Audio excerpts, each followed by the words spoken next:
முருகனே துணை. அனைவருக்கும் இனிய வணக்கம். ஆன்மீகம் ஸ்டார்ட்ஸ் உங்களை அன்புடன் வரவேற்கிறது. பதிவு என்னவென்றால், கலியுகத்தின் கடைசி நாளை தீர்மானிக்கும் தூண். இந்த தூண் விழும்பொழுது உலகம் அழிந்து விடுமாம். என்னவென்று பார்க்கலாம். இந்த கோவில்களில் பலவும் அதிசயங்களும் ஆச்சரியங்களும் வரலாறுகளும் நிறைந்திருக்கும் என்பது நமக்கு தெரிந்தே. அப்படி நீங்கள் கொஞ்சமும் யோசித்து பார்க்காத மர்மம் நிறைந்த கோவிலான கேதேஸ்வரர் குகை கோவில் பற்றித்தான் இங்கு பார்க்க போகிறோம்.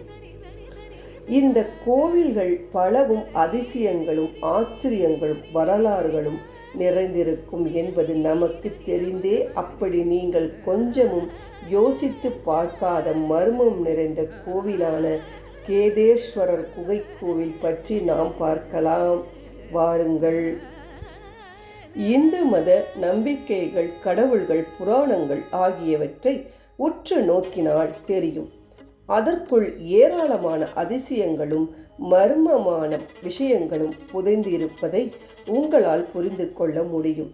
ஒவ்வொரு திருத்தலங்களுக்கு பின்னாலும் மிக பெரிய பாரம்பரியமும் வரலாற்று பின்புலமும் நிறைந்ததாகவே பெரும்பாலும் இருக்கிறது. அதிலும் சிவன் கோவில்களை எடுத்து கொண்டாலே மானால் சிவனைப் போலவே மர்மங்களால் சூழ்ந்திருக்கும். மர்மங்கள் சூழ்ந்த கோவில். ஒவ்வொரு சிவன் கோவிலுக்கும் பின்னாலும் ஏதாவது திருவிளையாடல்களும் வேறு சில காரணங்களும் இருக்கும். அவற்றில் நிறைய மர்ம முடிச்சுகள் இன்னும் அவிழ்க்கப்படாமலே தான் இருக்கின்றன. அவற்றில் மிக முக்கியமான ஒன்றுதான் ஹரிச்சந்திரேஸ்வரர் சிவன் கோவில். இந்த கோவிலை சுற்றிலும் ஏராளமான மர்மங்கள் நிறைந்திருக்கின்றன. இந்த மர்மங்கள் நிறைந்த குகை கோயில் மகாராஷ்டிரா மாநிலத்தில் தான் இருக்கிறது. 6ஆம் நூற்றாண்டில் கலாஷோரி எனும் மன்னனால் கட்டப்பட்ட அதிசய கோவில் தான் இந்த ஹரிச்சந்திரேஸ்வரர் கோயில்.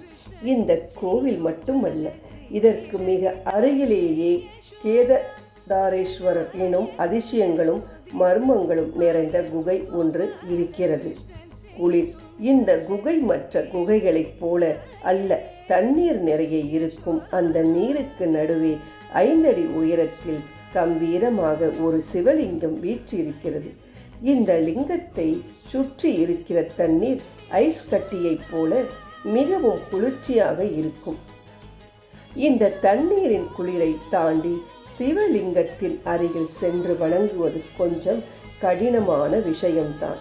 குறிப்பாக மழை காலங்களில் எல்லாம் இந்த குகை கோவிலுக்குள் செல்வது பற்றி நினைத்து கூட பார்க்க முடியாது. 4 யுகங்கள். இந்த குகைக்குள் இருக்கிற சிவலிங்கத்தை சுற்றி 4 தூண்கள் அமைந்து இருக்கின்றன. இந்த 4 தூண்களும் 4 யுகங்களை குறிக்கின்றதாம். சத்திய யுகம், திரேத யுகம், வாரபக யுகம், கலியுகம். எப்போது உலகம் அழியும்? சத்திய யுகம், திரேத யுகம், வாபக யுகம், கலியுகம் எனும் 4 அடையாளமாகத்தான் அந்த 4 தூண்கள் அமைந்திருக்கின்றன. ஒவ்வொரு யுகம் முடிவடையும் போதும் ஒவ்வொரு தூணாக கீழே விழும் என்பது தான் நேதியாகும். அதன்படி ஏற்கனவே 3 தூண்கள் வெவ்வேறு காலகட்டங்களில் விழுந்து விட்டனவாம். இன்னும் ஒரே ஒரு தூண் மட்டுமே மிஞ்சியிருக்கிறது.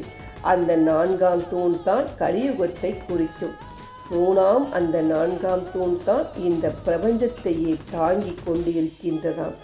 இந்த தூண் விழும் நாள் நான் கலியுகத்தின் கடைசி நாளாக இருக்குதாம். அதாவது உலகம் அழியும் நாள்.